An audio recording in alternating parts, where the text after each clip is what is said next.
Oops. Okay. Well, thank you so much, first of all, for having me, Rafna. I know last time we had a little technical challenge in today, but that's okay. That the timing is right on time. So I want to thank all of you ladies for being here, and for those that are watching the post video as well. And it's such an honor to be here. I just have to say, it's always an honor to speak to people, but especially to women, and during this time. So I'm hoping to be able to provide you with some insight and solutions to help you through this. This is an unusual and for some people difficult time. And I want to start by saying just quickly a little bit about myself. I'm based here in Denver, Colorado, and I am what I call a wellness coach.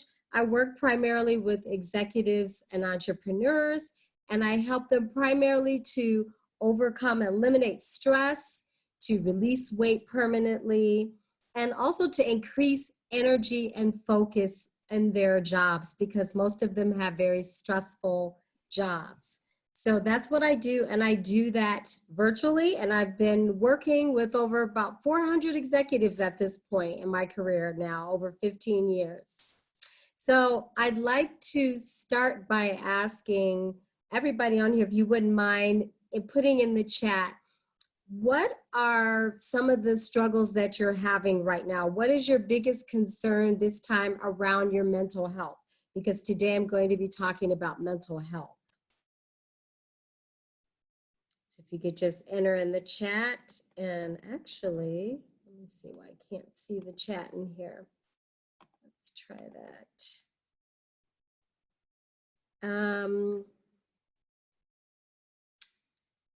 Here we are. Let's see if I can. Rafna, I'm not sure why I can't see the, let's see. Oh, here we go.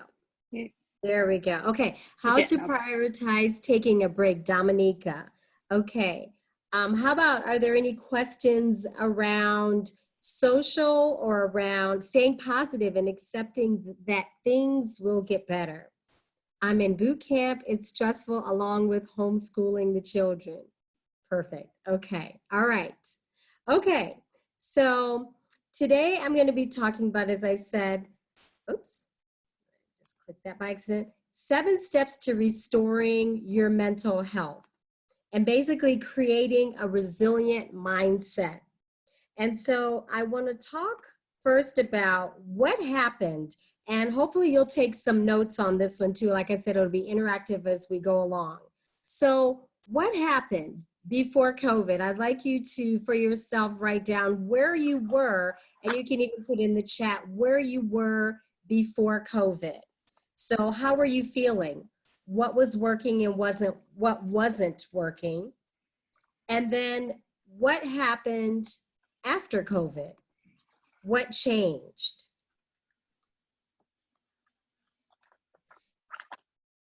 Because I'll tell you this, when COVID hit, I'll tell you something. A lot of people had a lot of things that were out of place that had nothing to do with COVID. And so one of the things I kind of want to talk about today is, like, were there things that were out of whack to begin with that are affecting where you are now? Or was it purely the fact that it was COVID? And I can tell you this, like before the pandemic, they said 8.5% of US adults this year reported being depressed, and that number rose to 28.8%. And how were people affected by COVID? They became depressed because of isolation and fear of the unknown, forced sedentary lifestyles. I think it's fair to say that people realized how important their gyms and exercise and other activities, yoga were, things like yoga, how important they were to them because they were forced into this sedentary situation. People's eating habits changed. Their body weight increased because they couldn't move as much, and people ate out of emotional eating. Alcohol consumption and substance abuse went up. Relationship problems were on the rise, but the truth is those problems were there before. Job and family changes, as you know, homeschooling, change of environment, and food changes. So those were just some of the basic things that happened. So in talking about mental health, what I want to bring to the forefront today is that mental health and physical health go together. Now, you may not have challenges in both areas, but actually most people usually have some sort of shortcoming in one area, but in one of the two areas. But the thing is this, is that it never comes down to just mental health or just physical health. It's a holistic approach. So today we're going to figure out where you're hitting and missing and where we can help you. And so you see here, I put this definition that the Greek word synergy is synergistically working together. That's what mental and physical health is about.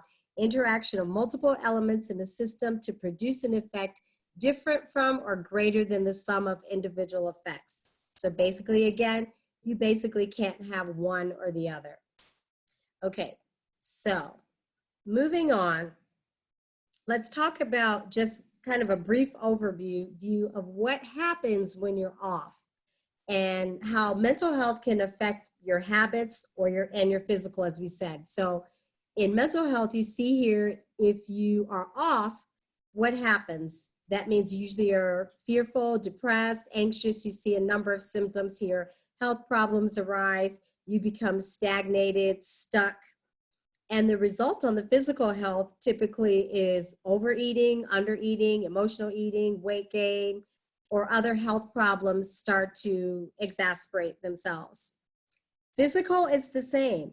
If you are sedentary or overtraining, what happens? Injuries, adrenal and hormonal things happen, overeating, loss of appetite, or eating disorders.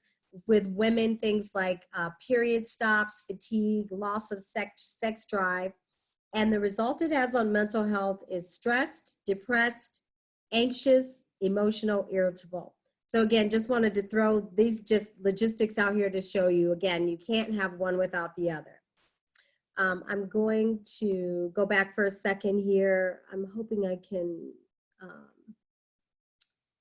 where are we here? Sorry guys, I just want to get back into the chat. Okay, yes, because I couldn't bring it up before. Okay, so like Zenny was saying, I was excelling at work, but the job was unskilled, low wage labor. COVID made me look at things needed to change in my life.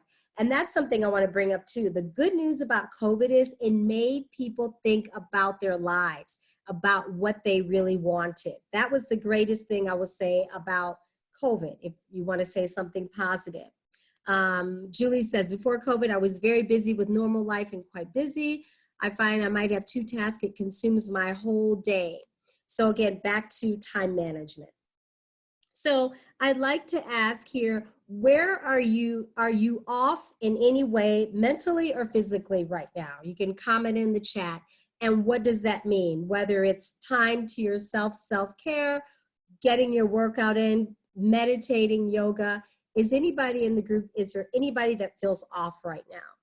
Or are you back on?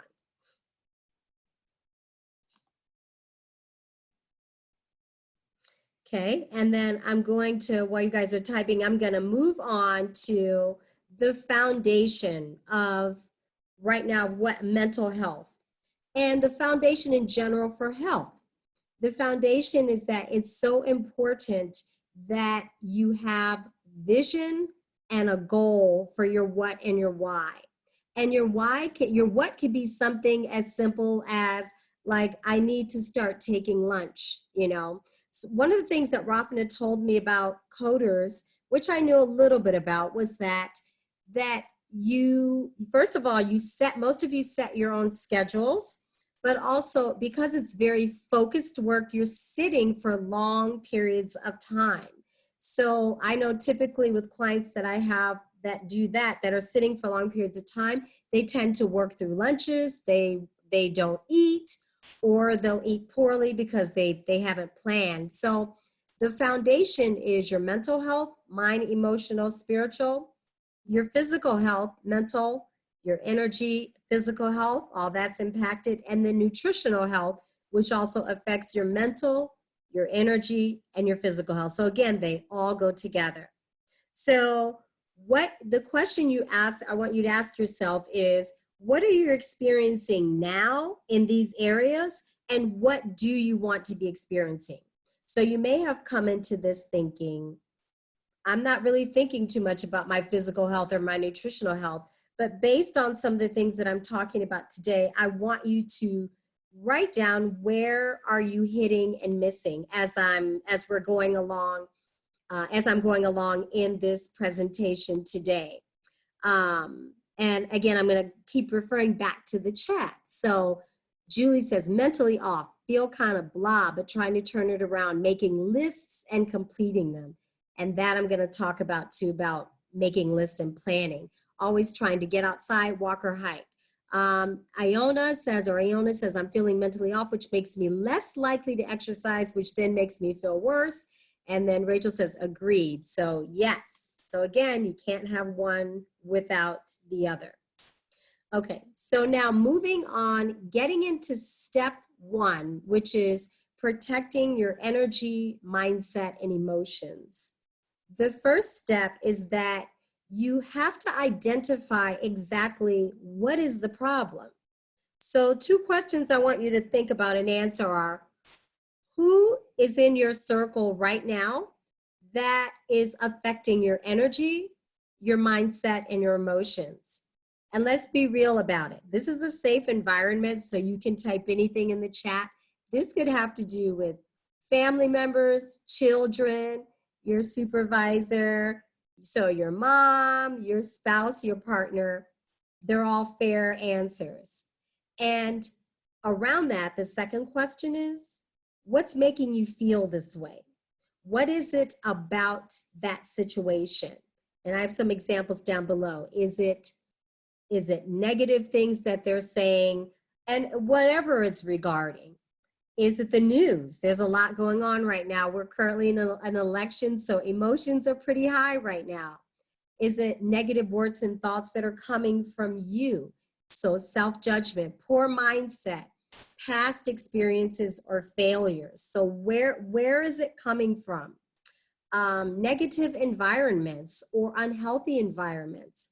I know you're all working from home right now, so that could be maybe not so much negative, but unhealthy from the standpoint of not having that social contact. Or if it is a negative environment, it could be in contact with people who speak negatively about anything. What limiting beliefs, fears, excuses, and procrastination do you have around some of the things that you just told me about? I can't find time to do this. I can't do that. I can't socialize with my friends. I can't go out. So I want you to kind of, for yourself, make a list of whatever it is within this list. What's the number 1 area or 2 areas where you know that you are being attacked with your energy, your mindset, and your emotions. And last one I was going to put in here, work schedule, too many commitments, no balance. And then let me go to the chat. Yes, this is great. Family members not supportive. Most people in my circle are supportive, but I tend to be most affected by my own negative thoughts caused by anxiety. News and current events seem to be biggest source. Yes. So right off the bat, it's going to be so important that you protect these things, right? Okay, next. Just put this down. So how do we deal with this? The first, really step 2, but the first step of this is taking an intermittent brain fast, I like to say. So it's going to be breaking that cycle. That could be limiting your time with people. And that doesn't mean that we don't love them. We're not cutting people off. Although I will say there is a time and place sometimes to distance yourself from people. And you can do that in a non-confrontational way. So limiting your time. So that means planning in advance. So that could mean like deciding, oh, I'm getting ready to talk to Becky today. And you know what? I love Becky, but maybe Becky speaks negatively about this. Or it could be something around nutrition where it's like, you know what? Becky is that one that always asks me to go out to pizza 2 or 3 times a week or grab that extra drink. And I know I don't need to do that. So setting boundaries, being intentional about it, speaking up and communicating clearly and not being afraid to do that in a respectful way, taking action to change that situation. Because whatever you will continue, whatever you allow, it will continue. So make a note on that. Where and how can you limit your time and what boundaries can you set? Because that could be around the phone time, that could be around visiting time, computer, whatever that is. Okay. So then step 3, hopefully now that you've identified what the problem is how do you strengthen yourself in that area? And so I like to call it, first of all, lifting your mental weights. So we talk about lifting and weight strength. That means getting stronger in that area, more confidence. So detoxing, to getting rid of all the toxic thoughts, limiting beliefs, and replacing them. But here's the reality, ladies. This is not something that just happens really easy. So I forgot who it was. Somebody typed in the chat, like, I'm making lists and trying to do all these things. But I'll tell you, people make tons of lists and things and they never do them. So the first step before creating a habit or working on a habit is working on your mind. So I want to ask, how many of you right now take regular time every day, like structured time, to either you're working on something like affirmations, visualizations, maybe it's journaling or doing like gratitude, prayer, meditation, breath work, reading, listening, or confiding in good friends, like on a regular basis. I'd like to just see like commenting in the chat on that. So like how often or how many minutes, or if you're not doing it, comment in the chat that you're not doing it and why. Is it because it's something you haven't thought of, or is it because it's not it's not important? Julie, that's awesome. She says, I set aside 1 hour daily to read. Zenny says, I don't. I've tried meditation. My mind races. And Emma, not doing these things every day sporadically. Okay. So first thing is, which I think that Zenny pointed out, I wanted to say is, it's important because she said her mind's racing sometimes when she does that. And Rachel, by the way, says varies based on schedule. It's so important that you find something that works for you, and you have to find something. So what works for me is not going to work for Rachel or Julie or Iona or Dominica or Navati or Zenny. So you have to find something that's going to work for you. But then here's the real deal. It's not going to be easy in the beginning because it actually takes as much concentration as it does in your work. It takes that same concentration to work on removing limiting beliefs and toxic thoughts. So your first assignment or challenge is going to be to find a good 5 minutes, just even starting with 5 or 10 minutes every day, and determine how you want to start lifting your mental weights. That's the first step to freeing yourself from what it is that you're struggling with right now.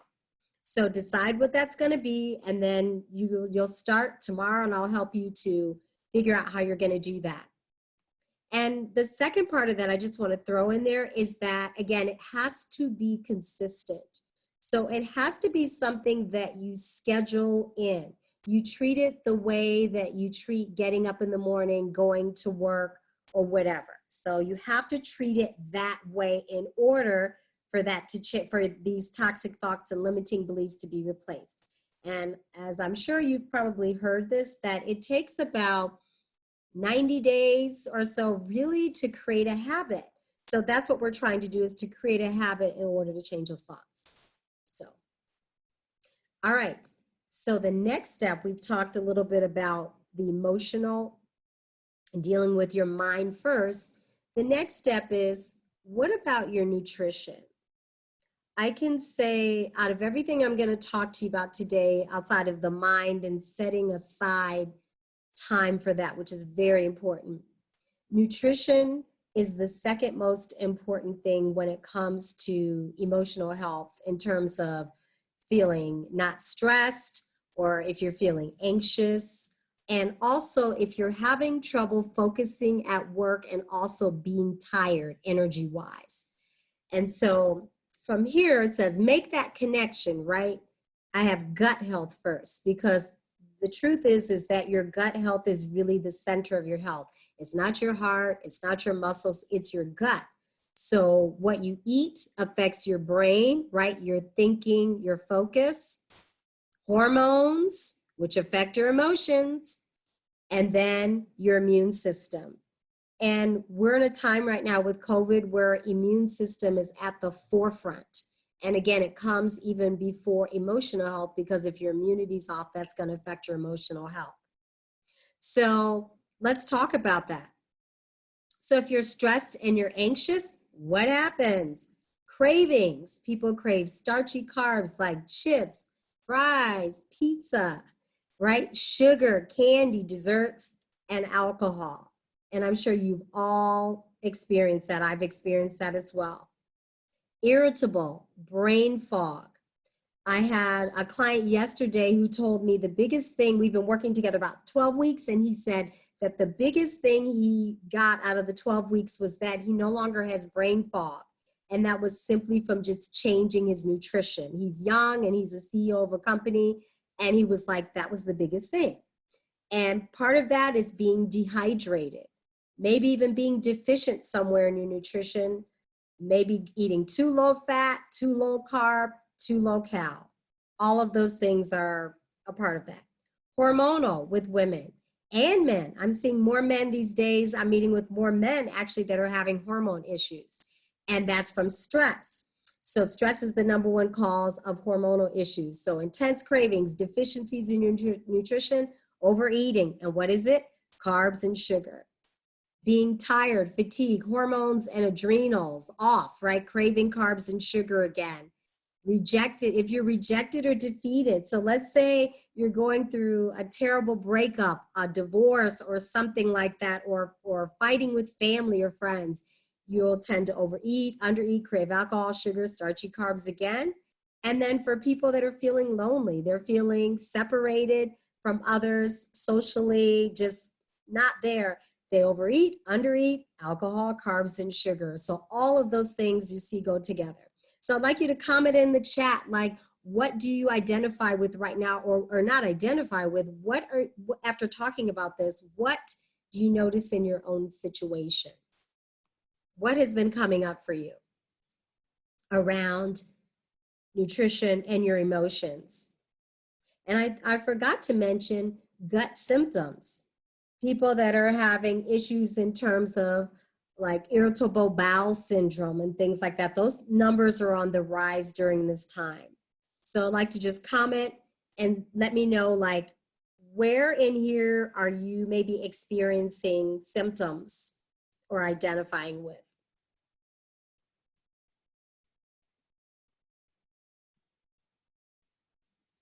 Yeah, that's a good one.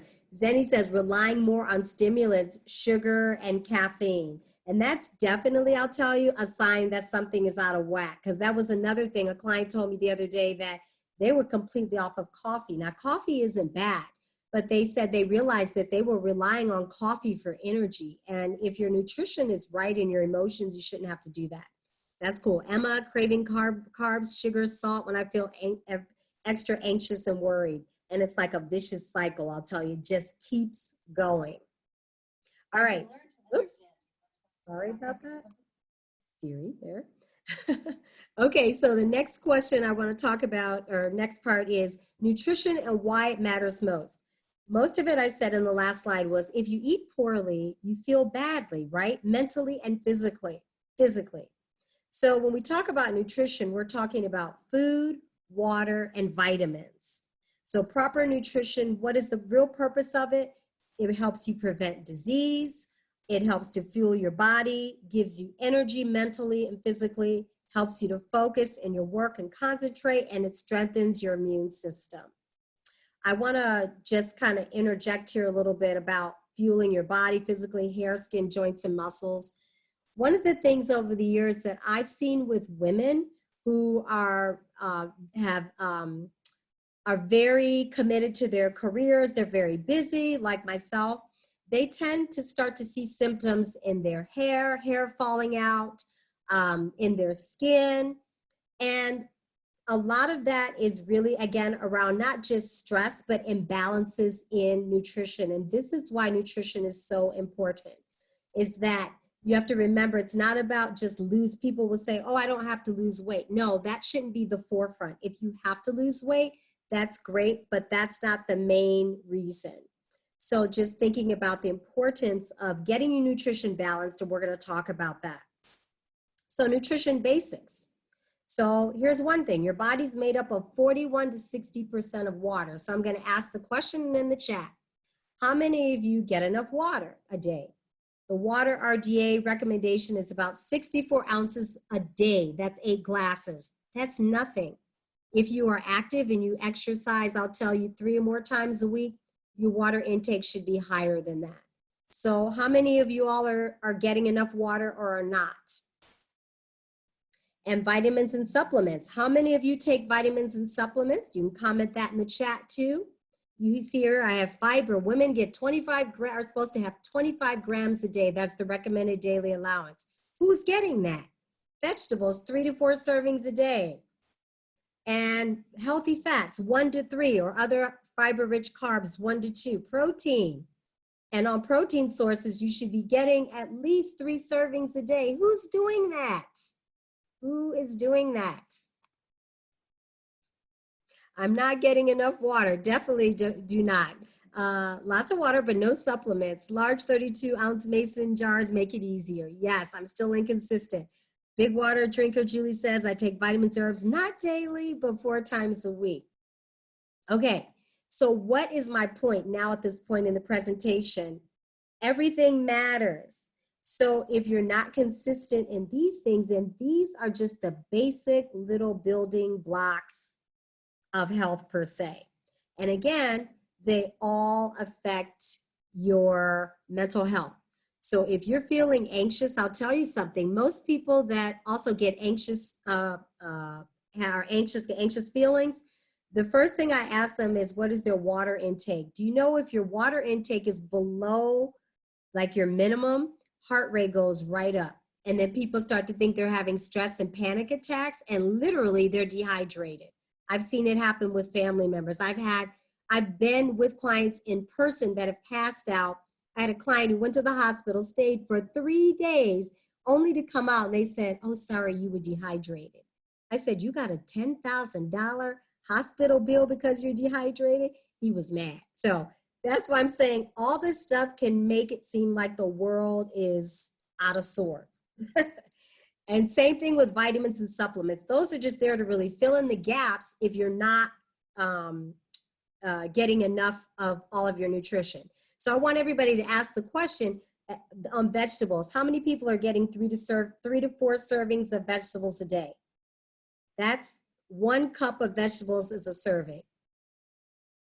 So how many people are doing that?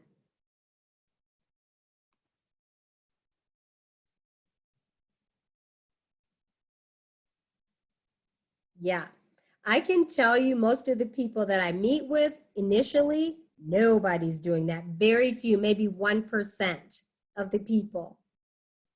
Yeah, sometimes. Everybody's like sometimes. So this is interesting. So if you notice when COVID happened, you saw all these doctors and medical professionals start saying, take supplements because of COVID and immunity. Before that, they weren't talking too much about that. So here's the deal.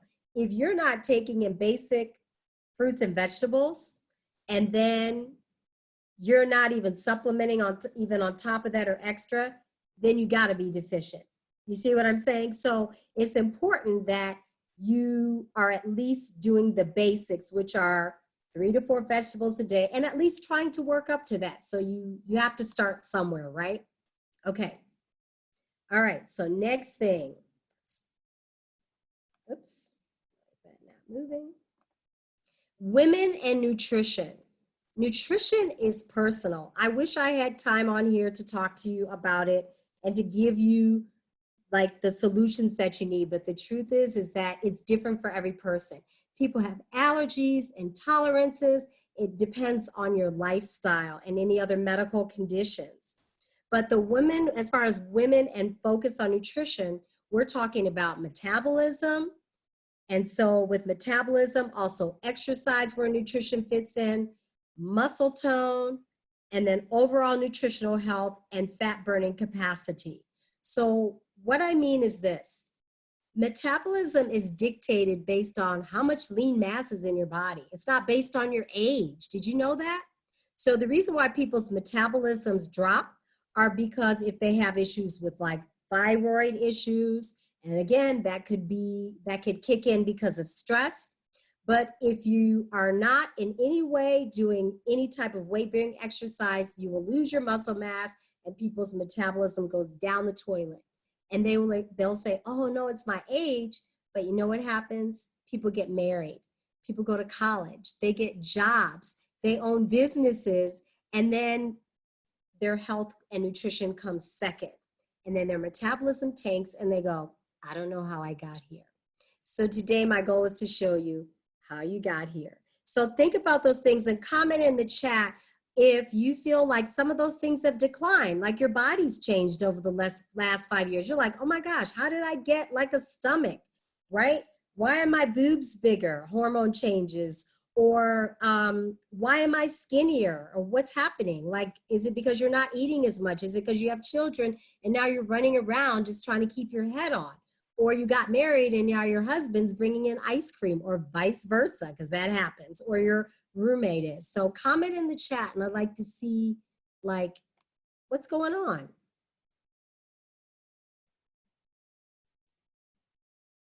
And also the other things in there, cycles. Maybe your cycle has changed, so you're getting cravings, or are you having trouble now with hormonals and adrenals because something in your body has changed? Yeah, somebody said back to sugar intake post-marriage. Yes. And I'll tell you, I have a client like that. She's really funny. She tells me, she goes, you know what? When I married my husband, he started having a drink every night, like a glass of wine or something. She was like, I never did that. And I said, so why are you doing that? She was like, well, I don't know. He's doing it. So I thought I should do that. So you need to think about your decisions and why you're doing them. So everything today is about the why. All right, next slide. Okay, nutrition, like I said, is personal. So you don't copy. So you have to have a goal. You should always have a plan. And you should have a plan every day for your nutrition, because if you don't, here's what happens. You'll see number 3 here, I said schedule it. If you don't have a plan and you don't schedule it, what happens? Emotional eating comes up. Overeating, undereating, and you avoid energy and focus drops and overspending. So most people I talk to do not have a plan. They don't know what they're going to eat. They say, oh, I don't know what I'm going to eat for dinner tonight. So what do? Let's just order something. Let's grab something. And then that could end up being a 2,000 to 3,000 calorie meal. And then what happens? Oh my gosh, I feel guilty because I overate. My digestive system doesn't like it. And then that takes an emotional toll on your mind. And it takes you off your goals if you are trying to eat healthy. Get back to the chat. Yes. Used to walk at least a day or two, which I'm not doing anymore. Yep. Okay. So then the third part is monitoring and tracking your progress. So I'd like to know in the chat, who in here monitors and tracks your progress? That could be, you have Apple iWatch, maybe you have a Fitbit or some other device, online trackers, you journal, or maybe you have an accountability buddy. Who's doing that right now? And if you aren't, why not? Is it because you didn't think of it? Or maybe it takes too much time? So what are you doing in the area to hold yourself accountable with your nutrition?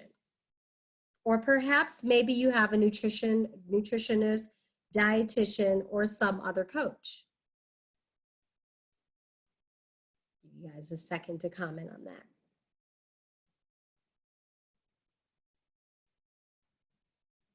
And along with that, I use my watch to get a sense of my steps each day to know if I need to get up and walk around more. Awesome, Rachel. And just so you know, the minimum for steps a day is 10,000. That's just for general health. I don't have, even current clients of mine rarely hit that even before COVID. So the number one thing I suggested to people when COVID hit was just that, to focus on steps, even if it meant that you got up from your desk a million times a day just to walk around your condo or your house or whatever. So 10,000 steps a day, that's minimum. Okay. So next, step number 5. Ooh, one more person in the chat there. I want to make sure I get to that. I've started challenging my husband in doing exercise and doing a watch. Love that. So that's another thing, is like if you have a friend or your husband, girlfriend, boyfriend, whatever, you can like set up fun challenges where you're like, okay, this week our goal is to hit 2,000 steps because right now we're around 1,000 or whatever. So you can set little challenges for yourself. And one of the best ways of doing that, as I have my iPhone here, is I set alarms and reminders. So if you're forgetting, set alarms and reminders for yourself, like that goes off at 2 o'clock and you go, oh, I'm behind in my water, so I need to drink a glass of water. So the more structure that you put in place and accountability, the more successful you will be.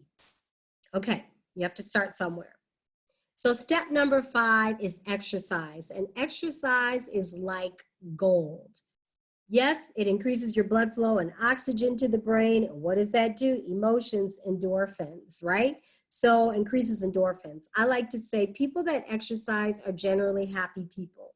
I rarely am around people that exercise regularly or do yoga regularly and they're miserable. Like that just doesn't happen. I'll tell you, I'm around active people all the time.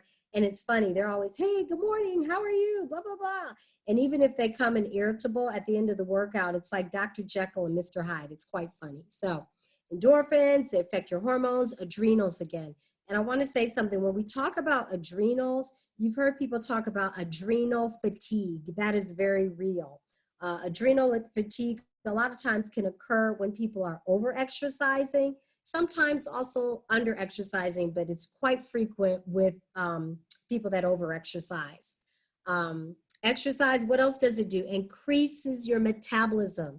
So I was talking about lean muscle mass, so you exercise, whether you're doing cardio or strength, energy, but it gives you that clarity, concentration, and the biggest piece, I think, is confidence. It's amazing how when people exercise, they feel empowered, and that is because of physical strength. So I want to tell you, do not underestimate the power of exercise. It is incredible. And the American Heart Association recommends 150 minutes per week, 2.5 hours a week, and only 1 in 5 adults and teens get enough exercise. So I'd like you to comment in the chat, how much exercise right now are you getting a week? Or if you want to say per day, let's say per day or per week.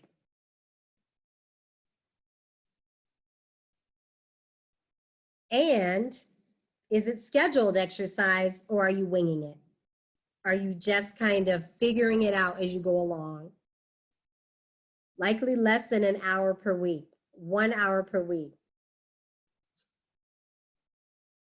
Or maybe you're not exercising. And if you're not exercising, I want you to comment in here too, because that's something I can help you with too, as far as giving you some suggestions. But so far, less than 1 hour per week. And listen, exercise too. Remember, it's your yoga, it's Pilates, it's walking. So if you're taking daily walks outside, that counts. Usually a couple of hours a week, but not as intensely as I did pre-COVID. Dominica, I try to do 15-minute workouts each morning. Perfect. I want to say something about that. Let's see, Julie, I'm focusing on changing careers. I do exercise a lot, 1 to 2 hours a day. It keeps me sane. It's my happy place, and I get grumpy if I don't work out. I hear it, Julie. So something that Dominica said, which is 15 minutes a day. This is great because people think that they have to set aside an hour or 30 minutes. And when you think about that, it makes you anxious. It makes people crazy. But the truth is, even if people started with 10 minutes a day, like that has huge physical and mental benefits. So if you're not doing that, make a pact with yourself that like 10 minutes a day. And even if you get up and your household is crazy or whatever, and you get them going, that you tell yourself, no matter what happens today, I'm going to do something. I don't care if it's 5 minutes. But what does that do? It gives you confidence. It makes you feel like you're doing something for yourself, and you can't discredit that. Okay, Julie says, since not Julie, Rachel, only scheduled walking is the dog in the morning and night, which is about an hour a day. That is great. And if you have a dog, that's a blessing because you have to go out. So that's great. Other workouts are sporadic. So if you're not doing enough exercise right now, you're going to start tomorrow. You're going to commit to it. And let me tell you something, everything works. You don't have to have some crazy organized plan that everybody has online or just because they have a trainer or coach. It's all good. You start where you need to, and then you can build on that later. So know that. Don't make it so complicated. All right, next slide. Quickly go through this, exercise and mental health. Well, we know with cardio and strength, retaining your mobility, increasing your strength, and we already went through the others, lean muscle. Cardio, heart health, increasing blood flow and oxygen and lowering your blood pressure. As we know too, when you do cardio, I want to tell you, you can get a cardio benefit from your strength training. So if you're doing weights or you're doing body weight training, you can still get cardio benefits from that as well. Now here's something really interesting I'll tell you about exercising. Fast versus slow, heavy versus light, and long versus short. There is a way to do it. If you're stressed, I'll just tell you this, like really stressed. I mean, like going through something. Sometimes people are going through a loss of a loved one, or there's just maybe, again, like I said, a breakup or something. It's not always a good idea to do high intensity interval training. So your training really has to match your emotions. Now, sometimes you could be like, I'm mad, I've had it, or whatever, I'm gonna fight, right? Then high intensity interval training works if it's more from a positive, like overcoming. But if you're feeling generally like depressed, feeling really heavy, draggy, it's not always a good idea to just go out there and go high or high or all out. And so that's why we have a rhyme or reason when we work with individuals on what they should and shouldn't do at a time. And I can talk to you more about that maybe individually. Step number 6, happy home is a healthy home. So what is the mood of your home right now? And if it's only you in your home, okay, what's the mood in your home right now? Do you like your home? Do you feel energized in your home? You can comment in the chat. Is your home a mess? Does it need to be clean? Like that was a challenge for a lot of people during COVID. Is like, oh my gosh, now that I'm home, there's junk everywhere. I need to clean up. I like to maybe redecorate or change some things in my home. So what's going on in your home right now as far as the mood that it is giving you, the energy of your home? Comment in the chat there. Yeah, cozy but hard to prevent clutter. Yeah. Hey, Emma, do you mind taking yourself off of mute and like expounding on that? Like, what does that mean? Like it's hard to prevent clutter because of what? Yeah, so like I feel like I live in an apartment with my boyfriend, and I feel like we've done a good job of kind of like merging our different styles and kind of like making it like a cozy, eclectic place to live. But because we're like, you know, like we're ordering more things online as opposed to like going out to stores, we have to like deal with the packaging and the boxes and all those things. So being in an apartment, it's like it's all kind of squished together, and our living room is also like a packaging area too. So it's just hard to keep all of that at bay. Yeah, I agree with that. Anybody else having that challenge is true, because we're all ordering everything online. And it's hard because it's kind of like you either have to get rid of the boxes and the mail right away from Amazon and everywhere else, or it's Yeah, it's difficult. Mm-hmm. Thanks, Emma, for sharing that. Yeah, you're welcome. Senna, I don't like my physical home, but it's clean and the kids and I are happy together. What is it about? Oh, you don't like maybe the space, Zena? Is it more so like the layout of the home? Yeah, we moved here because I was priced out of my old neighborhood, so it was a change for all of us. And it's even though we moved from an apartment to a house, it's a small house, and we had to get rid of stuff to move. Yeah. So it's tough because it's a different neighborhood. It's not an ideal layout for us because we kind of had to move before the lease ran out. But as far as being here together during COVID, we managed and we're doing pretty well, all things considered. Awesome. Good. And that is difficult because it's not your dream home per se, but positive attitude. You said, but the kids and I are happy. And I would say you do the best that you can, everybody in that area. Like, even if it's something as simple as like, it's an apartment, so you may not be able to paint, but if you can, change the color of the walls, make them lighter or whatever will, make you feel better. Bring in flowers, change the curtains, change your sheets, to something happy or brighter or whatever that will help you. And then Rafna Happy Home made a habit to clean at the end of the day and kids or husband. So that's great. And so one of the things too I want to talk about, it was funny, I read something today about the guy Fauci, right? And he said the one thing that he did not let go of was his housekeeper. And so I wanted to talk about that because that may be something you also need to do if you feel like no matter how small or large your place is, you could consider getting a housekeeper once a month to kind of help you get rid of the dust and all of that. And something he said about it was that they found that housekeepers were actually very valuable right now because they are getting rid of the germs in your house and all of the dust.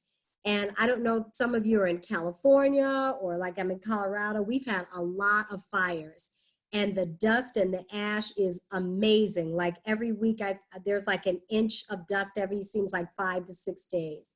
So even something as simple as treating yourself to a housekeeper and leaving the house for, an hour or two, or going outside, they'll give you an opportunity to go outside and get a walk or whatever and come back. That's something good for your health and your family's health and around immunity. Other things about the happy home are sharing your plans with your family. That could mean your kids, spouse, even your family long distance. Share with them what you're doing. Share the joy with them. Get them involved. That could be scheduling regular family meetings to talk about fun things, weekend things, planning your meals, getting your kids to cook together. That's always something fun as long as they know what they're doing, but you could teach them. Exercising together. I will tell you that is something that my female clients are really good at. I have a wide range of female clients, 20s all the way up actually to 86. And they exercise with their kids, all of them. They're young kids, like babies, like I'll do virtuals with my clients and the dog is right there, lying on their belly, playing with the ball, or the baby's right next to them. Or one of my clients, her daughter's in 5th grade, and her daughter jumped out of the bed, came, ran down, danced across the camera, said, "Good morning," and then sat right there with her mom, exercised, went, got dressed, went to school. So it doesn't have to just be, and listen, they know, they don't bother them. They know, hey, this is mom's exercise time. So make sure you're taking time for yourself, and it doesn't mean you have to be alone. Like if you keep doing it, they'll get it, and they'll just know, oh, that's mom's time. Okay, I'm gonna go sit over here and do whatever. Planning a monthly challenge or contest. I mentioned this before. It could be something like, okay, you know what, family, we're not eating too healthy. We're all gonna start eating whatever, 2 vegetables a day. Kids too. Or kids, you're gonna help mommy. I want you to remind me when you see me not drinking water or whatever. And I'll tell you, kids are the best accountability for my clients because they never let them forget. They'll come on the camera and go, hey, Courtney, I saw mom, she ate 2 pieces of cake. I'm like, you know what? I love you. Thank you for telling me that. Or whatever it is. And it's funny, but it's real. So get your kids involved. And then also you may have some kids that need to be healthier. So make it fun for them. If you know that there are things that they need to work on and health challenges that they're making, then you get involved in their goals. And then the last thing is lead. I can't tell you enough that you have to be a decision maker in your house. You cannot wait for your husband, boyfriend, girlfriend, or whatever. And you're like, this is not getting done in my household. You have to lead. I've seen households transform. I've seen sick family members, people on medications, and I've told people, look, you have to be the one to change. And that one person changes, and over months, I've seen like disgruntled family members who are like, no, I'm not doing that. I've seen them come around, and it's been great. So know that the power lies with you. So that means coming up with a self-care plan, scheduling regular time with your spouse, partners, or your kids, social time, eating time, scheduling meals, and most importantly, watching your words, speaking health and positivity. So out of these things here, I want you to comment in the chat, like, what do you feel like in here you'd like to maybe start doing, or what are you doing in here? So let me get some feedback and just see what you think about some of these things, what resonates with you. And Dominique, I see your comment about living in a temporary situation with folks. That's a really common one. Another one is grown children moving back in the house. That one has been very challenging. And in the way I'll tell you of nutrition, I've had a lot of clients tell me, my college kids have moved back in and they're ordering pizza every night or whatever, and it's thrown them off in their nutrition. I'd like to start increasing my daily movement. I'll schedule it for tomorrow. Awesome, Zenny. What else? What are you guys gonna do? Comment in the chat. Decorate. Sharing cooking responsibilities, sharing grocery shopping responsibilities. That's been a big one for clients of mine, especially females, that they feel like they need help with that. Putting clear boundaries around clutter. It goes beyond certain space, making sure to take care of it immediately. Love that one. And also scheduling regular exercise with or without my partner. Yes. Okay. All right, next slide. Coming to end here is I want to talk about creating and sticking to healthy eating plan. And Iona, if you could take yourself off mute, how are you going to stick to that eating plan?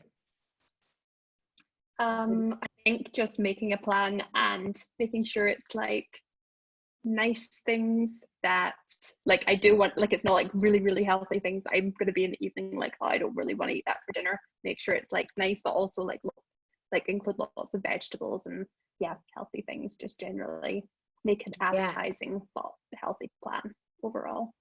Awesome. And then Rafna, I'd like to start with self-care. Yes. So I want to talk about that because really everything I'm talking about is self-care, right? It all matters. Again, back to that emotional health. So self-care is intentional mental care. So you see, I made just a brief list of the things we've talked about. Well, one thing I didn't talk about was sleep. Sleeping at least 8 to 9 hours. If you're not doing that, start where you are. That could mean if you're getting 6, okay, I'm going to go for a 6.5 and work on that. Emotional wellness. Emotional wellness is really encompassed of spiritual wellness, but it's also encompassed of the social time. So I'd like to know in the chat, how many of you, what kind of challenges are you having socially? Like around social, emotional wellness that way? Are you seeing your friends only virtually? Are some of you guys doing meetups outside? Like what's going on with that part? Or do you feel pretty balanced that way? Yeah, I'd like to hear from that because I know some people have actually returned to certain classes, not just virtually, but in person. Dominique, I'd like to start doing my exercise yoga, especially so for the mind as well. Yes, yoga is very good for the mind, no question.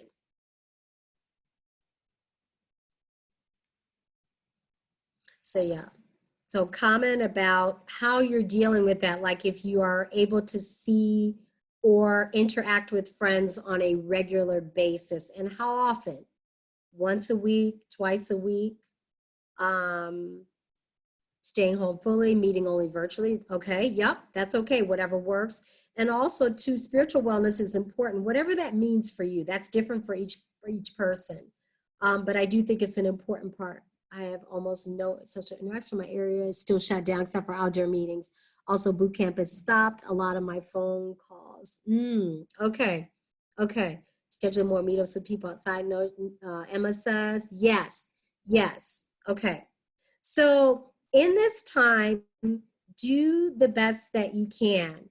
I will give you some suggestions of what I'm hearing from people and some things that I personally have done around that.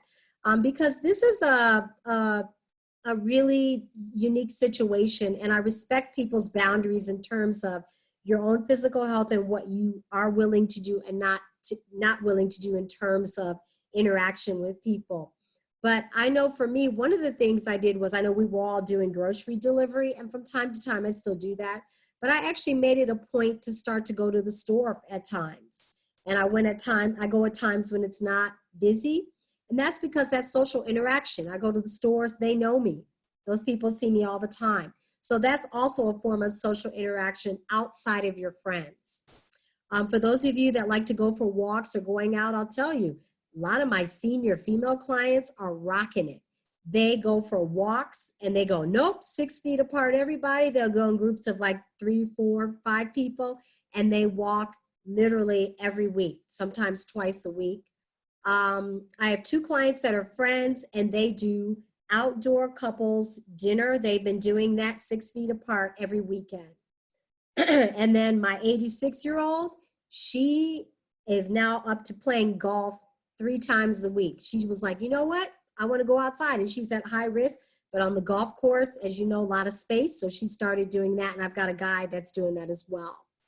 I've seen friends on weekend. I only meet with people who are comfortable meeting. Exactly. That's fine. Usually chat with friends on text, which can be tiring for you, but it's really hard to coordinate a date. Yep. And then here's another idea. I know people with friends, they're getting online and doing meditation, like 2, 3 people in a group doing breath or meditation or yoga together on a Zoom. So that's something too, or going out in the park and doing that. Okay. All right. So wrapping up here. And then, so all of these things, body work.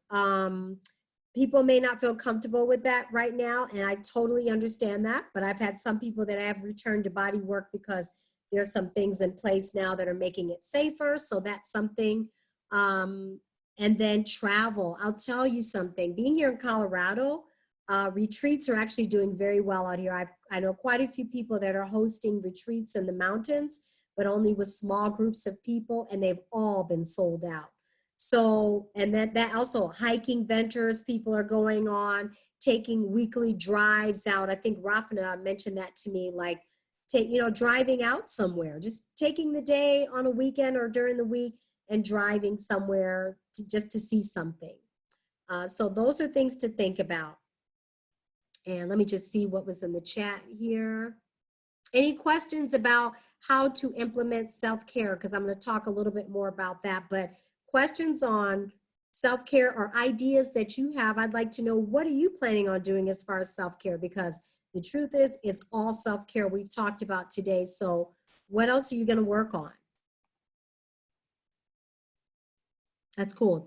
Dominica says, I talk to my family every Sunday via Skype, which has been helpful even pre-COVID. I do the same thing. I talk to my family like that once a week.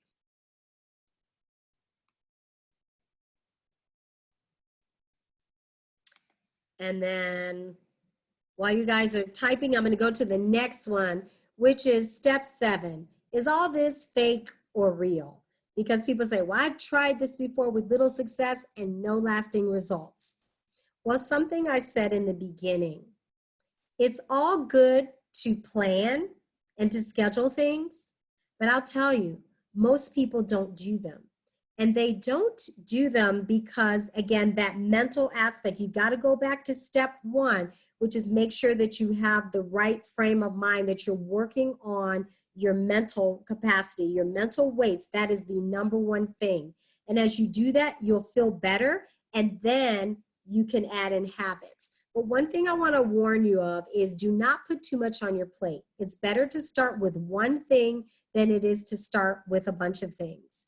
And I'll tell you, most people, it takes them a couple of years to master things. It took me literally 7 years to master nutrition, organize, cleaning my house, all that stuff. Now, I'm not saying it's going to take you 7 years, but I'm saying be patient and know, like, ask yourself this: how long did it take you to become a coder? How long? You had to go to school, you had to study, 4-year degree. Some of you went on to master's degree. I studied the master's level as well. So don't be hard on yourself because you're trying to change 5, 10, 20 years of habits. That's what you're trying to do. So you have to treat this the way that you would treat your career or raising a child, or it takes 9 months to have a baby, right? But my gosh, the time it takes to raise a child. So I really want you to think about that, and that it takes a full recipe, that all of the parts of the puzzle need to be there. Let me go back to the chat. I like to start meditating every night for 5 to 10 minutes. Great. And you know what, Julie, if you don't do it for 5 minutes and you do it for 2 minutes, great, that's a win. I did this for months and it helped me to sleep better. Iona, I'm going to try to focus more on exercise and nutrition, and also make a point to take proper breaks. And I want to talk about that real quick. I'm glad you brought that up. Especially in your line of work, ladies, this business of working, like sitting at the computer for hours and hours and hours, is so important that you schedule in breaks. I don't mean you just say, okay, I'll try to take a break around 2 o'clock. Never works. I literally have to set alarms.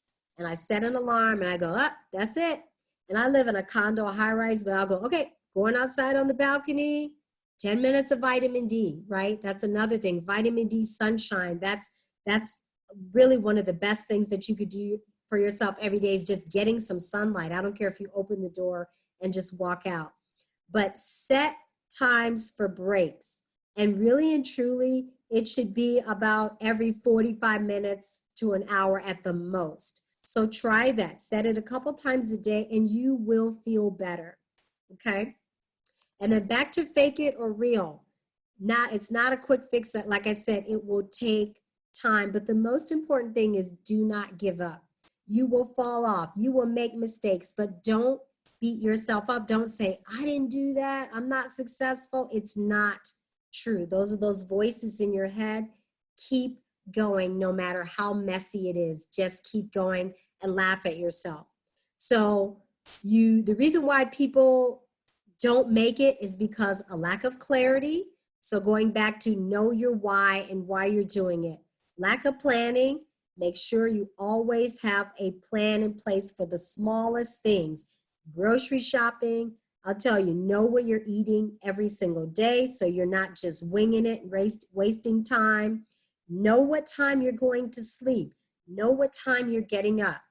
And we know lack of organization. So if you feel like your work is messy, I'll tell you, I struggled with that for years. I was like messy in my work. I was like unorganized. I didn't know where to find things. I was keeping client records and they weren't together.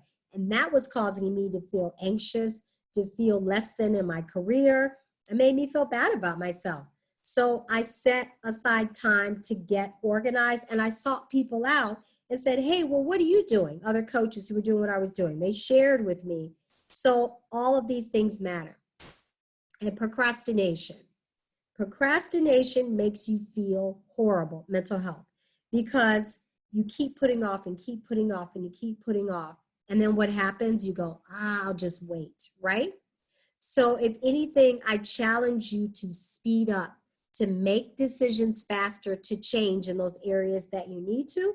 Again, fail faster. If you make a mistake, who cares? And mindset, limiting beliefs and barriers. Going back to step number 1, clean that out. Detox and keep working, lifting your mental weights. And the last one on here is accountability. This is probably the number 1 reason why people don't move forward. If you don't have accountability in place, you'll never do it. So I challenge you that if you are having trouble in any of these areas, then get help. I'm going to give an example. If you are really depressed and you're really struggling, contact a therapist. Therapists are all virtual now. It's beautiful. Number two, if you're really having trouble with your nutrition, then seek out your doctor and say, hey, I'd like to get with a nutritionist, or I also do nutrition counseling as well, but somebody that can help you get a plan together. If you are struggling with exercise, you need a plan to get together, seek help out for that as well. I do that, or anybody else, or join a class. But accountability is everything. If you pay for something, guess what? You're more likely to do it. You know, I don't know if you know this, if you go to gyms or yoga classes, if you cancel a class, the charge nationwide is about $25 a pop. And that's why people don't do that. There's a 24-hour cancellation policy. Well, I like that with everything else. So what kind of accountability are you putting in place? If you don't do something, hold yourself accountable with a friend. Maybe it's, if I don't do this, I'm giving $25 to this charity.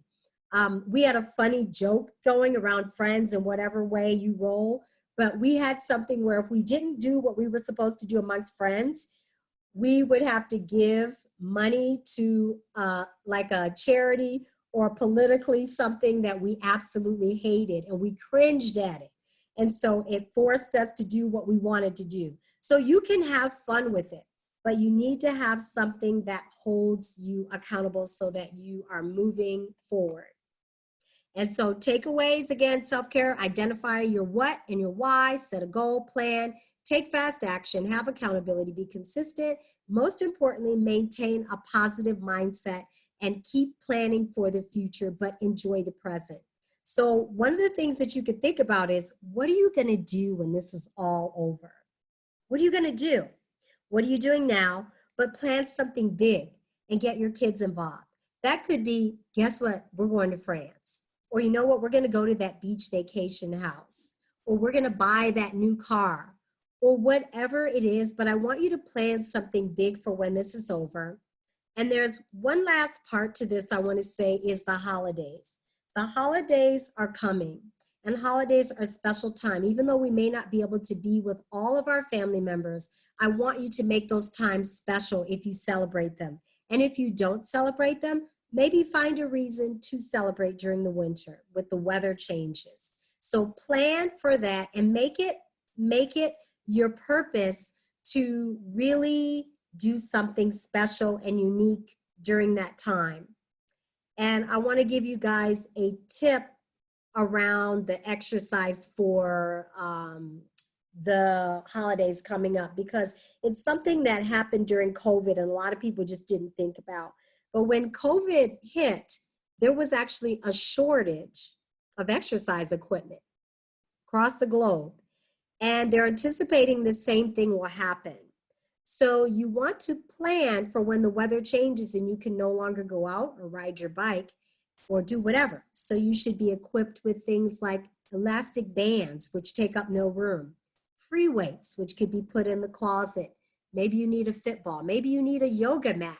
So get all of those things in place and start looking for classes and things online that can keep you active if a snowstorm hits, or if they say we're in quarantine again, which I don't think will happen. I hope that we don't go past this point. So all of those things will help you going forward. So that's all I have for today, but I'd love to take any questions in depth that you have right now, or anything else that you'd like to know, maybe that will help you moving forward past this point. What kind of exercise do you recommend when one is highly anxious or depressed? Excuse me. Usually Navati, more calming. It could be something like gradual walking, a gradual bike ride, yoga, breath work.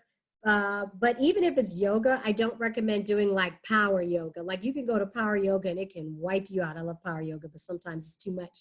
So you need to do exercise that keeps your heart rate more moderate, not high intensity, like a boot camp, running upstairs, doing a stair climber. That doesn't always work because, again, if you're anxious, your heart rate's usually elevated. That could throw off hormones and adrenals. Okay, anybody else? Questions about nutrition Thank you very much. Positive suggestions. Thank you, guys. Any ways to incorporate weight bearing exercise into cardio? Absolutely. The number one way you can get cardio benefits from weight training is to take no breaks. Go through each exercise, and at the end of the set, so let's say you have 5 exercises, do those exercises straight with no break, and then at the end of the 5, take a 1-minute break, get a water break, and repeat. That's the best way to get cardio. I do it all. That's basically high intensity interval training. You just move. You could do that with 3 exercises, 4 exercises. You could do it with abs. It works for anything. You can also, even with body weight exercises, which are great. So you don't even have to have equipment. You can use your body. Squats, lunges, step ups, right? You have steps in the house, chairs to do squats. Yeah. And anything else? Any other questions? Okay. So I have truly enjoyed being here and love all of you guys. And I'd like to offer you a free consultation. So in the next 24 hours, you can contact me at my email and we'll set up a consultation, because it's really hard on these Zooms to really go in depth one-on-one. And there are certain things that sometimes people don't want to discuss, but I'm open to getting on a call with you, helping you to get clarity around your situation and give you some next steps, and also to give you a free resource going forward. So all you have to do is email me, and that goes for the people even who are watching this in the recorded mode. And yeah, and so I'm looking forward to hearing from you, hopefully. And thank you so much, Rafna and everybody. And yeah, stay positive and just know this is temporary, but also I want you to be grateful for the situation that you're in right now. And think about when we do go back to whatever the new norm is, what will you be wishing that you've done now? Thank you, everybody. Thank you, Rafna.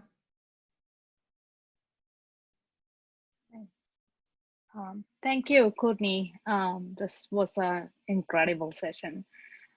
We were all wanted to do something about how to improve our current situation or deal with all the emotions and not going through previous routine with the kids and everything at home, and not being able to follow the exercise and a lot. So I am going to start, taking care of myself. Obviously, with kids and husband at home, I'm always like them first and later on me. So it's kind of like taking all my energy, and at the end of the day, like I'm not doing anything for myself. So I'm going to change that. So this was an incredible session for me, and